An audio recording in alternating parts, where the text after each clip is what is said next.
Akala ni Hansen ordinaryong stone clock lang. Pero nang hawakan niya ang karayom, bigla itong nagwala. At mula sa nabasag na bato, isang tunay na sky clock ang lumabas.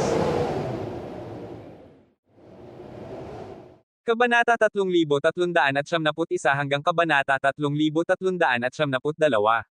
Kabanata 3371. Hindi kilala ni Hansen ang taong iyon.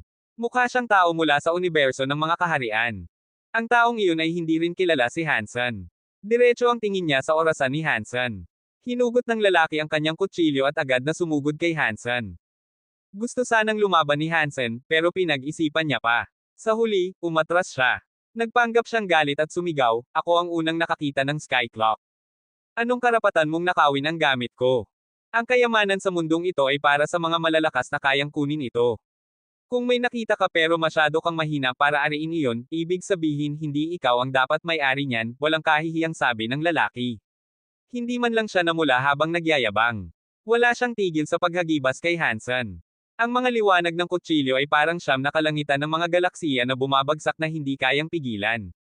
Patuloy na umatras si Hansen, iniiwasan ang kutsilyo. Habang umaatres siya ay nagsisigaw siya, "Ninakaw mo ang sky clock ko. Pwede ka nang mamatay." Hindi rin naman bobo ang taong iyon.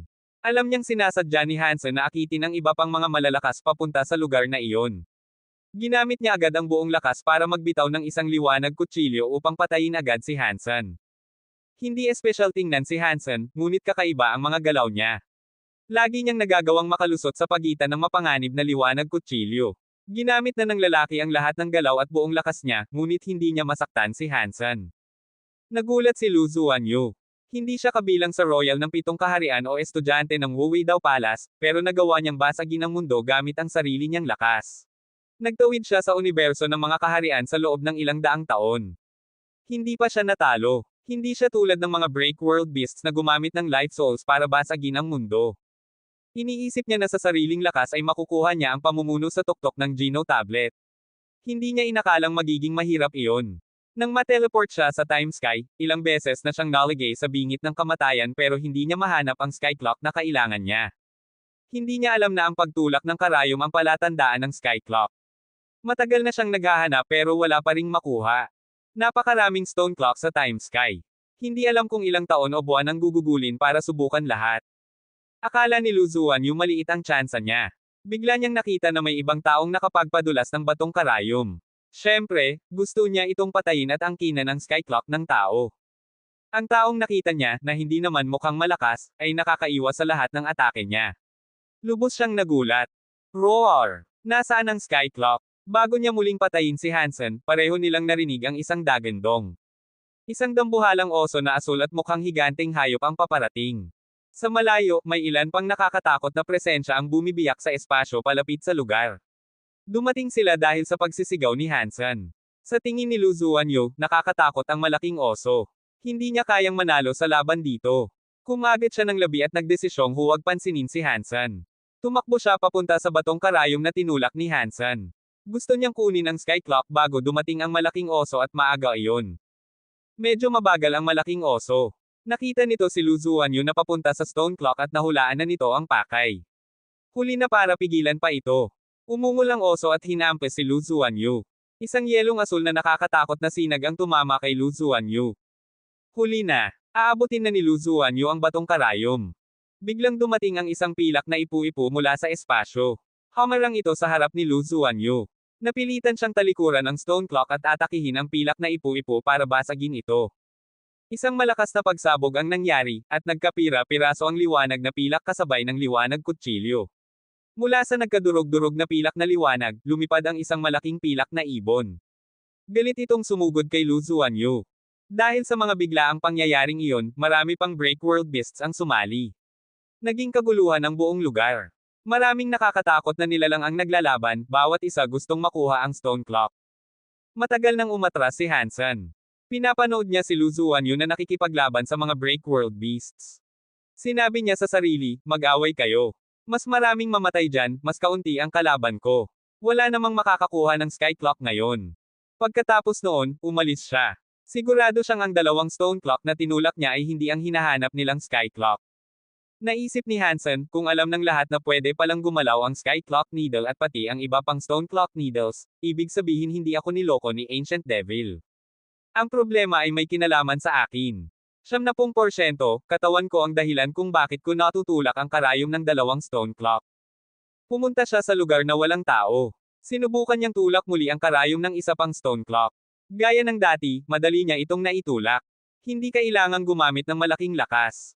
Siyempre, katawan ko ang may problema. Kung hindi, hindi pwedeng manipulahin ang stone clock. Magiging napakahirap nito kung kaya kong galawin ang bawat orasan. Ibig sabihin hindi ko malalaman kung alin ang sky clock. Lubhang nainis si Hansen sa natuklasan niya. Sinubukan niya pa ng ilang ulit, at pareho ang resulta. Kung gugustuhin niya, kaya niyang itulak ang karayom ng stone clock sa kahit anong posisyon.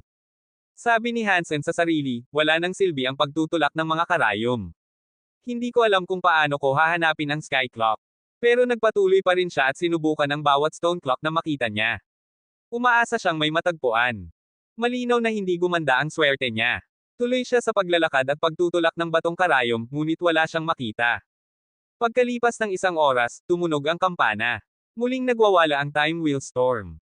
Ngayon, hindi na natatakot si Hansen sa time wheel storm. Tumayo siya sa harap ng isang stone clock, hinihintay ang pag-ikot ng mga karayom. Beats. Pagkatapos ng 12 tunog, umikot ang stone clock na parang electric fan. Pa-counterclockwise ang ikot. Kung ordinaryong nilalang ang nasa harap, magiging itlog ito. Tumalon ang puso ni Hansen. Lumipat siya sa katabing stone clock at pinindot ang karayom. Huminto sa pag-ikot ang karayom. Ginamit ni Hansen ang isang kamay para pigilan ito. Tumigil agad ang galaw nito. Nararamdaman ni Hansen ang reverse power mula sa karayom. Kung pakakawalan niya, iikot ito ng tuliro. Hahawakan ko ang karayom. Kapag may lumapit, bibitawan ko. Hindi ko na kailangan lumaban. Kaya ng counterclockwise power na patayin ang lahat ng kalaban. Ang pagkontrol sa mga karayom ng mga stone clock na ito ay napakakapakipakinabang. Natuwa si Hansen sa napagtanto niya. Pagkatapos noon, naisip niya ulit. Kung hindi ko ito magawa kapag humihinto ang oras, bakit hindi ko subukan ang kabaligtaran? Baka dapat kong subukang ihinto ang karayom. Kung ito ang sky clock, lalaban ang karayom sa akin. Gaya ng naisip niya, ginawa iyon ni Hansen.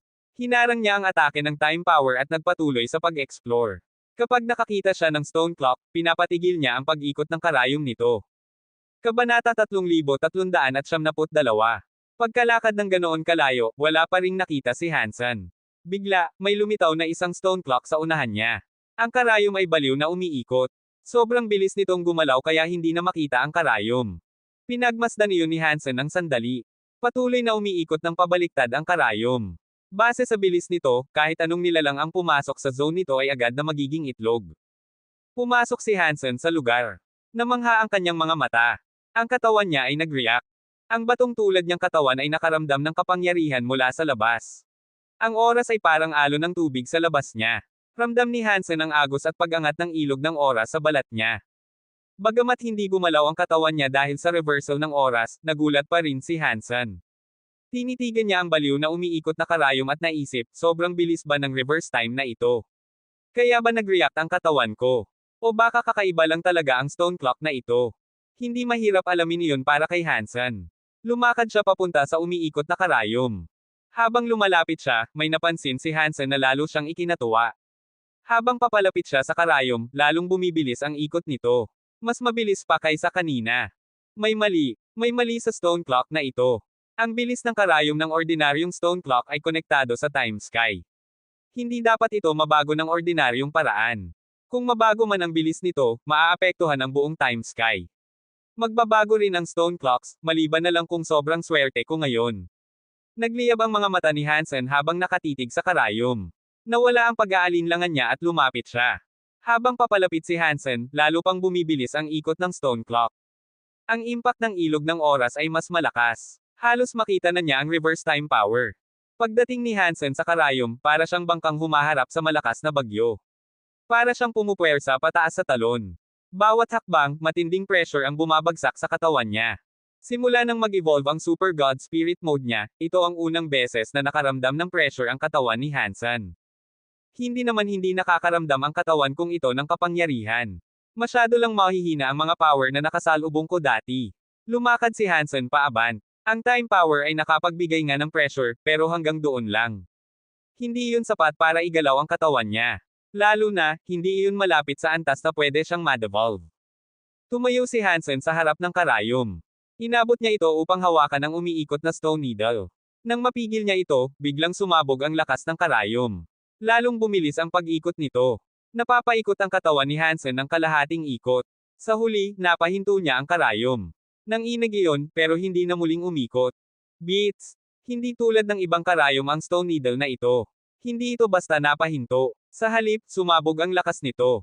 Naitulak si Hansen. Bumao ng mga paa niya sa lupa, lumilikha ng malalim na guhit. Gumamit ng lakas si Hansen. Pinilit niyang itulak ang matigas na karayom. Napahinto ang puwersa nito. Patuloy itong nanginginig, na parang may sinusubukang labanan. Kahit anong pilit ng karayom na gumalaw, hindi ito makawala sa pagpigil ni Hansen. Katsa! May narinig si Hansen na basag. Nagkaroon ng bitek ang stone needle. Parang bitek ng pakpak ng paru-paro. Sobrang lakas ng force sa loob kaya parang malapit na itong mabasag. Mabilis na nagkabiyak ang 70 foot long na stone needle. Hanggang tuluyang sumabog. Sa gitna ng nabasag na bato, may lumabas na crystal light. Parang sword light na sumasaksak kay Hansen.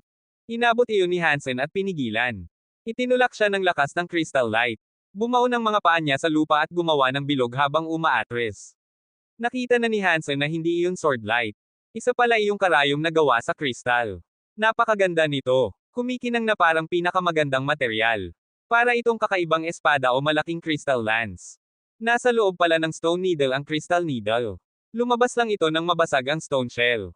Tama ito. Ito ang sky clock. Tuwang-tuwa si Hansen. Gumamit ng lakas ang katawan niya at tinapatan ang puwersa ng crystal needle. Unti-unti itong bumagal hanggang tumigil. Katsa! Katsa! May mga basag sa ilalim ng paa ni Hansen. Kumalat ang bitek sa stone clock. May crystal light sa ibabaw nito. Sa stone clock na nagbibitak, nakita ni Hansen ang isang crystal clock. Dahil sa puwersa ng needle at pakikipaglaban niya, nag-crack ang stone shell at lumabas ang totoong anyo nito. Nabasag ang stone clock at lumabas ang malaking crystal clock. Nakapatong si Hansen sa ibabaw nito, hawak ang karayom. Nanginginig pa rin ang needle pero hindi makagalaw. Dati ay nagpasimula siya ng malaking laban, kaya halos lahat ng nilalang ay napunta sa ibang lugar. Kaya ngayon, malaya siya. Paano ko kukunin ang sky clock? Hawak pa rin ni Hansen ang karayom. Kahit napigil niya ito, ayaw siyang sundin ng sky clock. Habang nag-iisip si Hansen kung paano niya makukuha ang kontrol nito, may naramdaman siyang presensya. Paglingon niya, si Ancient Devil pala iyon. Kumabog ang puso niya. Bakit ngayon lang lumabas si Ancient Devil? Sinusundan ba niya ako? Mabilis na tumakbo ang mga tanong sa ulo ni Hansen. Lumapit si Ancient Devil at ngumiti. Mukhang sinuwerte ka. Nahanap mo ang sky clock. Tinitigan siya ni Hansen. Ancient Devil, sinusundan mo ba ako? Tumawa si Ancient Devil. Dati ikaw ang sumusunod sa akin. Ngayon nagpalit lang tayo. Hindi ko akal ang magiging ganito kabilis ang swerte mo.